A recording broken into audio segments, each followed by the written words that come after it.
So this is the OnePlus 13, and OnePlus obviously announced this and released this a couple of months ago at, I forget where specifically in what region, but now it's here globally. So now the US finally has it, and I'm gonna go ahead and just jump right into it. So you get your traditional box here from OnePlus, a big red box, which is very nice, which also means you have plenty of accessories. They also gave us a free gift for pre-ordering or ordering first, early birds. You get a free OnePlus Watch 2. I've never used a OnePlus Watch, so I'm actually excited to check that out as well. And I bought this from Amazon. It's just a case so that I can put it onto my phone.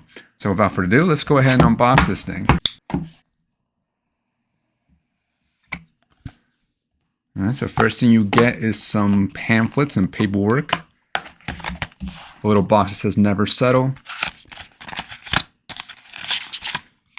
Inside the box, you get some, like I said, some quick guides, some paperwork, a SIM injection tool, and then also a USB-A to USB-C adapter, which allows you to transfer data. Then here we have the phone itself. And alongside it, you also get a USB-A Super VOOC charger, which is... It's a 100 watt max, but here in the US, I believe you can only get up to 80 watts. So if you were to go internationally, this should be able to get you up to 100 watts. Then you get the famous red cable, which is a USB-A to USB-C. Can never have enough of these, so these are nice to include in the box. Thank you, OnePlus, for continuing to do that. I know in some regions, I think like in Europe, now it's regulatory not to include that, which is kind of ironic and funny in a way. So it kind of sucks for people over in Europe, but here in the US, we still get it, which is awesome. All right, so taking a look at the phone. Wow, look at that. Flat sides, blue. Yeah, I did get the blue. I'm gonna take this off real quick because it's got the, I think the SIM numbers and or the whatever numbers for me to put my SIM in. All right, sticker removed. Look at that.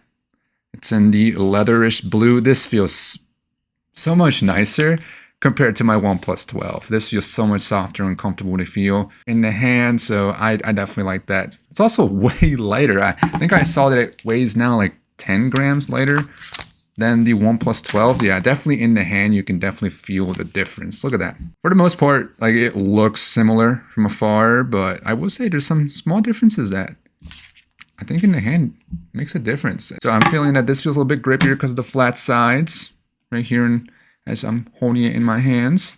Compared to this, it's a lot thinner. Like the frame, it's a lot thinner because they're trying to curve the glass here, trying to curve the screen here. So the frame itself ends up being kind of thin. Same with the buttons, so you can see here they're pretty slim if it focuses on it. Very slim buttons. Compared to this, a little bit thicker, which definitely I like. And like I said, the weight definitely feels nicer. In fact, I'm gonna grab my scale real quick. All right, so here we have the nice scale for measuring certain things. And OnePlus 12 first.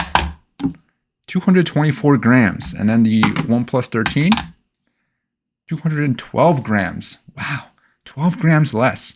And you definitely can feel a difference there. And the leather, like I already said, it feels a lot softer. Main thing is because if I were to put my ring, oh yeah, I hate that sound. Okay, it makes a sound, but doesn't feel as bad. Doesn't feel as bad. The feel and the sound of it just irked me a little bit. So this definitely feels and sounds better with my rings. So taking a quick look around, if you want to get a quick comparison here, got your power button, volume rocker. Like I said, already talked about how a little bit thinner, a little bit thicker on the OnePlus 13. On the top, you still get the IR blaster, which is great. I love it. It is a little bit smaller though compared to the OnePlus 12. You get your microphones, and actually I'm not sure what that is. It might be an antenna or it might be a microphone. And on the left-hand side, you still get your mute switch or your alert slider, which is also just a little bit thicker now. On the bottom, you've got your SIM card, which is great. I think it's a dual SIM if I'm not mistaken, so I can check that real quick. SIM 2, SIM 1. So yeah, this is a dual SIM. Let's focus on that. Dual SIM. Let's focus on the camera. It's a dual SIM. Goddamn, I'm not sure why it's focusing on the OnePlus 13, but it's a dual SIM, which is the same thing as the OnePlus 12, which is fantastic if you're someone who likes to travel overseas and wants to use 2 different SIM cards. But other than that, like I said, dual SIM, USB-C, and dual fire and speakers on both of them.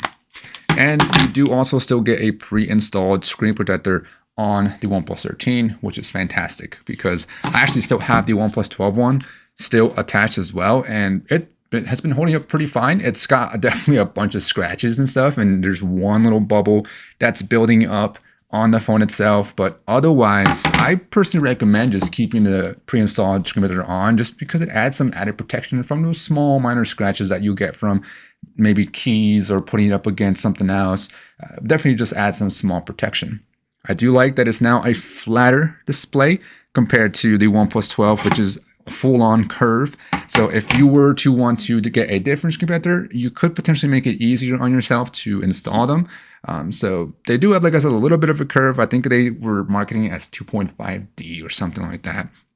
So it's still got a bit of a curve, but definitely moving in the right direction now, removing the curves, unless you like it. Some people like them, but me personally, I'm starting to hate them. So that's my personal thoughts. Then on the back, you can see somewhat, for the most part, similar form factor where you got the big circular camera bump. It looks like the OnePlus 13 might be just a little bit thicker now.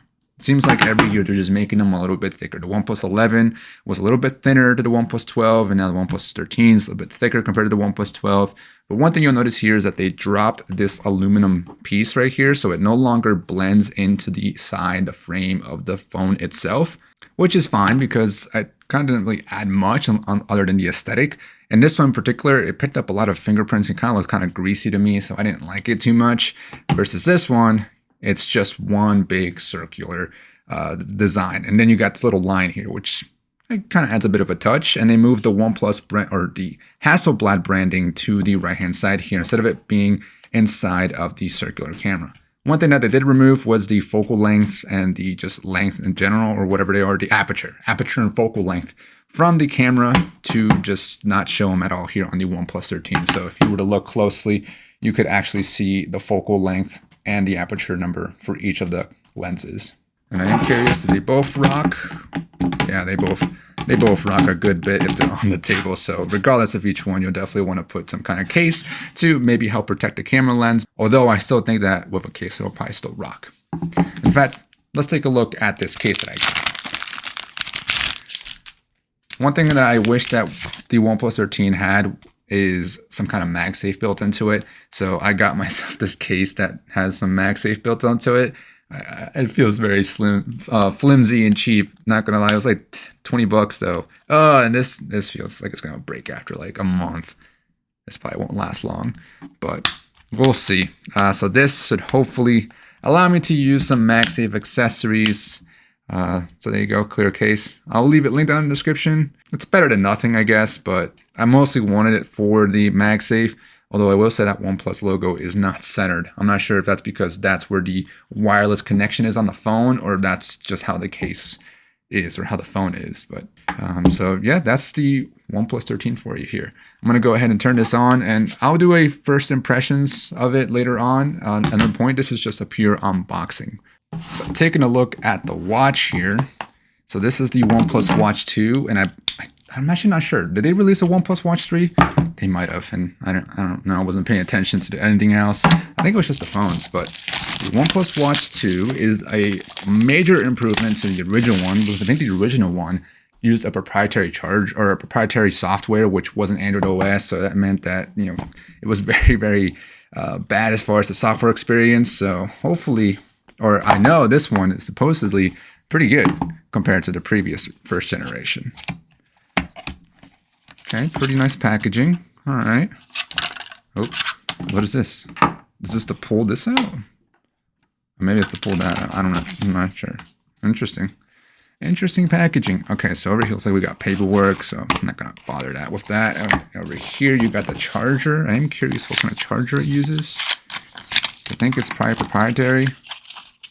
Oh, that's neat. So it's like a little puck that you actually can use any cable. That's nice, because if your charger were to break, it's more than likely going to be the cable, and you can just swap the cable out for something else. So that's actually kind of neat. I like that. More companies should do that, but they should all use the same charger, because it's kind of annoying that I have to use a specific charger for each one. But I guess it makes sense. You know, every company is different. So, but looking at this watch, it looks pretty nice. I got it in the black version. Let's see. How do I remove this piece? I like how it's still focusing on the OnePlus 13. It just thinks it's some kind of face or something, or maybe it's to start to show. Okay, so yeah, you're supposed to pull it from here. Okay, I got it. Maybe. Okay, yeah, just full on, just rip it off. All right, I'm curious to see how this watch band looks. Ooh, okay, so it's definitely got that form going to it. All right, comparing to the current watch that I'm using, which is the Mobvoi TicWatch Atlas, this screen is gonna get scratched up very quickly because there's no bezel of any kind to protect the screen itself. So it's definitely at risk there. So I'm curious to know what kind of material it's using. And to remove it, you got those, okay. And to put it back in. Okay, so the basics here as far as being able to swap out the watch bands. Okay, it's kind of challenging to actually put it back in, or maybe I'm just challenged myself. There we go, got it. All right, so that's pretty neat. And then this just, when you want to charge it, just slaps on like that. Plug in the USB-C. You're good. Oh, that's kind of dumb. Okay, so when you go to charge it, you're gonna have to put it on its side. So can't really lay it flat because of the band that it comes with. So it gets plugged in and it has to go like that, which is kind of dumb because you'd like it to go flat, but unfortunately you can't. So gotta knock it there for that, but that's just the watch band and the reason it's doing that, I think. Could take the watch band off if you wanted to, but I don't think it'd be annoying to have to take them off and on. But either way, that's just a quick unboxing of the OnePlus Watch 2. If you guys want to see a full review of this, because I have no idea what kind of specs are on this thing and how it performs, so I'm curious. I think I am going to use it with the OnePlus 13, so I'll probably end up making a video about this potentially, so we'll see. Let's see if the OnePlus 13 has any kind of juice. And it does. Nice. All right, so we'll do a quick display comparison because obviously still got to set it up. Has no information on here. And I am actually coming from a Pixel Fold 9 Pro or whatever it's called. Pixel 9 Pro Fold. So I'm going back to a regular slab phone, which is kind of disappointing. But, I do want to try out the latest and greatest, which right now it's the OnePlus 13. So this is what we'll be moving to. So setup process should be pretty simple. Yep, follow all that. I do have another Android device, and I got scan. Oh, look at that. That's pretty cool. Love that Android's becoming more like iOS, where you can see here the QR code, or it's popping up on both of my devices right now that I can scan a QR code to transfer the data from that phone to the new OnePlus 13. All right, so I want you to show up on the Pixel 9 Pro again. Yep, thank you. All right, it's connecting. Get out of here, OnePlus. So no one likes you. Scan the Pixel, or we scan the OnePlus 13, and we want to put our PIN number from the Pixel. Okay. All right, so it looks like it finally detected how much I can transfer over to my OnePlus 13.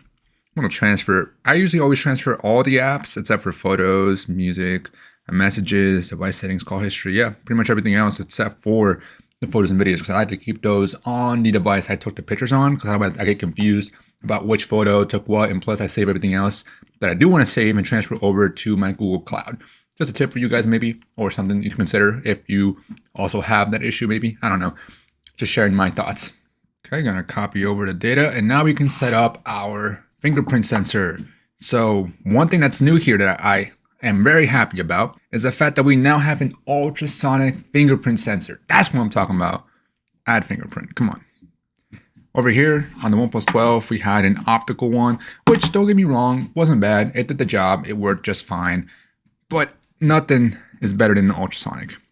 Works without having to worry about a bright light flashing you in the face, and it usually works pretty good if you're just tapping your finger very quickly. And also, I think if you have like a wet finger, it should work as well. And we can also do facial recognition. All right, so I remember when I first set up my OnePlus 12, for some reason, it detected my face when I was only like halfway there. Like I wasn't fully in the circle. I guess we'll see what happens here.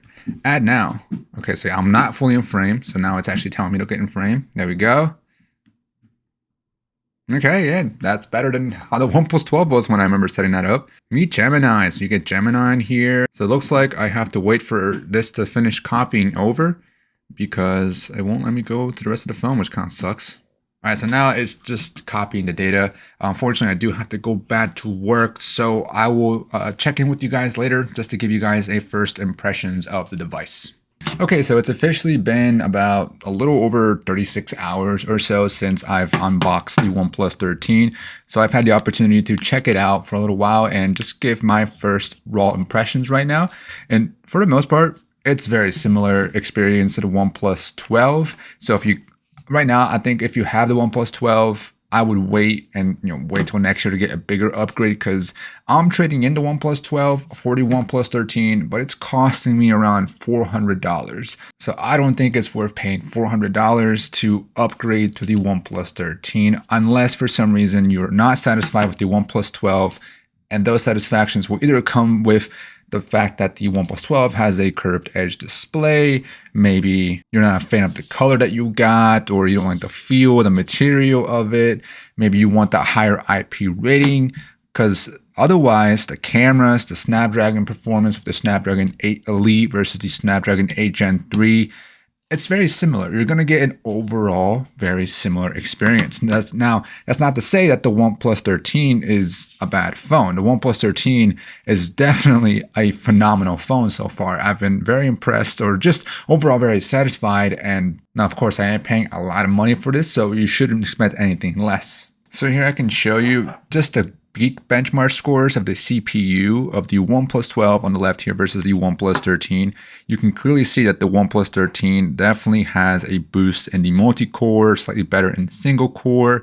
And if you go to the GPU here, you'll also see a difference with the OnePlus 13 doing better. But these are just numbers. In everyday life, you're very likely never going to get to push either of these devices. I know for sure I was never pushing the OnePlus 12 to its core, to its maximum. So with the OnePlus 13, I'm definitely not going to be doing the same. So scrolling social media, browsing shopping applications, browsing the internet, watching YouTube videos, the occasional camera situation, listening to music, all of that stuff is going to be great on either of these devices. Now, unless you are listening to the speakers, I did do a quick test of the speakers, and I found that the OnePlus 12 was overall a little bit louder, just a little bit tinnier. It didn't sound as crisp or clear, or it didn't have enough bass compared to the OnePlus 13. I found that it didn't get as loud as the OnePlus 12, but it definitely sounded a bit fuller. And on top of that, the display experience, both of them looked very good. So if you were to go to some kind of HDR video, you'll be more than impressed with the quality that you'll be getting on both of these devices. So if I pull up some kind of video here, you likely won't be able to tell a difference between these two devices. Now, of course, we have the OnePlus 13 at the top and the OnePlus 12 at the bottom. Can you tell a difference? More than likely not. I personally had a hard time finding any kind of difference between them. They both looked very good when it came to the video content experience. And I did notice that a lot of the software features that are new to the OnePlus 13 or new to OS are actually available on both of them. There's just a few small things that I noticed that were different, and most of that had to do with just like the verbiage that they were using, the wording for some things, but otherwise, the main core features and settings were mostly here. For example, I don't remember seeing this floating window feature before on the OnePlus 12, at least when I checked it out a few weeks ago. But it's available now, which is supposedly something new that's for the OnePlus 13 or new for OS. So that's already here on the OnePlus 12 as well. And something else that I noticed that's available on both of them is the ability to use the AI features. So the OnePlus 12 also has them available. So you swipe the smart sidebar over, and depending on the application, for example, with emails, you're able to use these smart functions, which uses AI to you can either summarize the email, you can have it write and respond to the email itself. So let's have it summarize this email here, and it should work pretty much the same on both of them. Actually, it looks like it's faster on the OnePlus 12. Same exact information, so it looks like it's working just fine. So it seems to be maybe running a lot of this stuff in the cloud, so that's a concern for privacy. I have to look into where I can see what's being sent to the cloud versus what's being run manually or in device or on device. Something I did notice that was different was that in the layout, they actually changed or got rid of various options. So now you only have 4x6 and a 5x6. you used to have all these other options where you can do a 3x5, a 3x6, so you can make your grid a bit tighter, but it's not as wide. Versus now, you only have two options, which, I mean, maybe they did some kind of market research or just researched and checked how many users actually were using these other options versus maybe these are the ones majority of the users were using. So they just made it so that these were the only two options.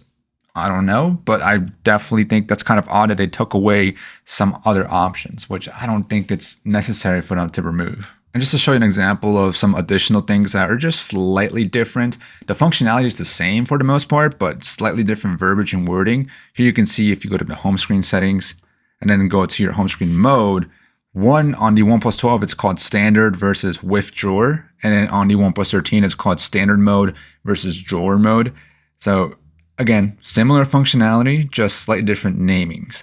So eventually I do believe that the OnePlus 12 will have the exact same software to the OnePlus 13. I'm going to do a more in-depth video about Auction OS, just talking about the different features that you can customize, the software experience, because that could be its own video. Because nowadays, a lot of phones, the hardware is usually really good, but the software is what makes or breaks the experience. So I want to do its own separate video. So stay tuned to the channel to check out that video. But for right now, I will say the software experience is pretty much identical to the OnePlus 12. Ooh, another thing that is available now that was not available when I did my OnePlus 12 revisit for 2025 is that there's now circle to search with Google. It wasn't available before for some reason, but now it is. Again, it might have updated with all these AI features, so that probably came with that update. I'm not sure when it updated, but it was definitely after I did my video. And another thing that makes up a difference between the OnePlus 12 is the camera experience. That being that there's a slightly new, I think, ultra wide or a new telephoto. I think it's the telephoto that's new. So it's like a true telephoto instead of it using the periscopic zoom, I think is what it's called, a periscopic zoom, where it's like a 6x, I think, optical, and then it can go up to 120x. This is a 3x optical. Some people may consider that a downgrade, similar to how Samsung went from a 10x all the way down to a 5x. This is now from a 6x down to a 3x. And really what I noticed though is that as I'm zooming in, I think the OnePlus 13 did a better job, especially in low light conditions. It managed to get way more detail compared to the OnePlus 12's periscopic zoom. But overall, I'll show you some samples on screen so you can take a look and compare for yourself of what the OnePlus 13 is able to offer versus also against the OnePlus 12. First impressions, I will say, both of them look very similar, other than the telephoto and the zooming in is where I experienced the most difference. But otherwise, I think for the most part, the ultra wide, the wide, both looked pretty decent and pretty well lit conditions. Once you got down to the lower light conditions, both of them weren't too hot in my opinion. But of course, everyone has their own opinion, so take a look for yourself of what you think.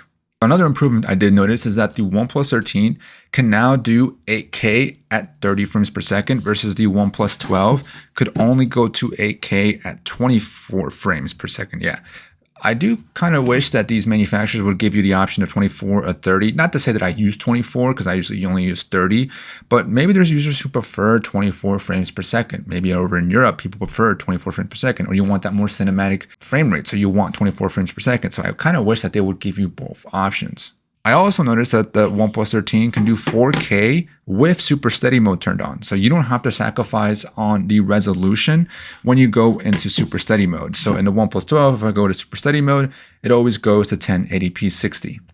Versus the OnePlus 13, I have Super Steady on right now, and it can go up to 4K 30. I think it can do 4K 60. Yeah, 4K 60 with Super Steady mode on. It does punch in though, so if I were to go to the ultra wide here and go to the ultra wide over here, without Super Steady at 4K 30, you can see the OnePlus 12 shows you a lot more. And the OnePlus 13 also has the scene modes. So if you click on the up arrow in the video there, there's these smart scenes for, it looks like if you're at a concert or if you're experiencing fireworks. These also appear when you're in photo mode. So if you want to look at these smart scenes, you can also turn these on for when you're taking photos.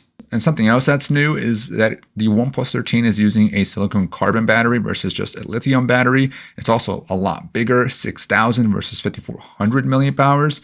So silicon carbon, I think, just means that you can fit more into a smaller component, a smaller battery, which is great. So you get supposedly are supposed to be getting more battery life out of the OnePlus 13. I've only had it for 36 hours, so my battery test, it's not accurate yet. So in the last 24 hours, you can see here that I've been using it for, I think since last charge for 5 hours. So I charged it overnight the last 7 days here. Yesterday, I was able to get, can I show just yesterday? No, it just changes that, which is dumb. But I was able to get pretty much a whole day so far out of my first day. So I unplugged it, I think Friday on the 10th. And then I was able to get all day the 11th and then plugged it in at night on the 11th before I went to bed. So pretty much right now, I can't say much about the battery life experience, but I can say that the battery life is supposedly pretty good, if not better, compared to the OnePlus 12. And charging, I believe, is pretty much the same as far as how much wattage it can take in, that being 80 watts here in the US and I think 100 watts over in Europe. I think it takes a little over 30 minutes to fully charge. I wasn't really paying attention the first time I was charging it because I plugged it in for maybe 15 minutes because I had to go out somewhere. And I was able to get to, I think, from 30% all the way up to just about 89%, almost 90% battery life. So these still have a very fast charging. So if you're ever in a situation where you just need to plug in for 10, 15 minutes like I did yesterday, you're able to get pretty much a full battery for the rest of the day. So lastly, I just want to talk about this design here that they made, the changes. I definitely prefer this new design. The flat sides, definitely a lot grippier in the hand. This vegan leather, it feels very soft. I think it was the tech chap who compared this to like a microfiber cloth. And I'd have to agree, it feels very soft like a microfiber cloth, but I don't know how it's going to stand up to the environments, whether it be how it scratch ups, how it patinas, if it does. So I don't know what's going to happen with the material, but I do use a case majority of the time when I use my phones just to add MagSafe capabilities, but also, as you can see, add a kickstand. So this is what I'll be using over top of this case or on top of this phone. But I also like that the phone is just a little bit lighter compared to the OnePlus 12. It's not a huge difference like we waited earlier, but it definitely is noticeable, especially once you add cases to your phones. And then you also add accessories, like if I add this thing, it'll also add more weight. So I think it's very nice that it loses a bit of weight so that it can help when you're adding a case or when you're adding extra accessories. So overall, OnePlus 13 first impressions, this seems like it's going to be a banger of a phone for you to get in 2025, especially for the price, for $900. And right now, right now the pre-orders are probably over. We can get a free gift, but you can still do a free potential upgrade with the storage. And then they also offer like a recycling reward. So if you have an old phone, even if it's an old flip phone, you can get an extra $100 off. So you can still get this for around like $800 starting for like the 16 gig with 512 gigabytes of storage. So that's still a really good price. And with the Samsung S25 series coming along later this month, I'm sure that this is going to compete very well with the S25 Ultra and especially the S25 Plus. So with that being said, I hope this video was helpful. Hopefully you guys enjoyed, and peace.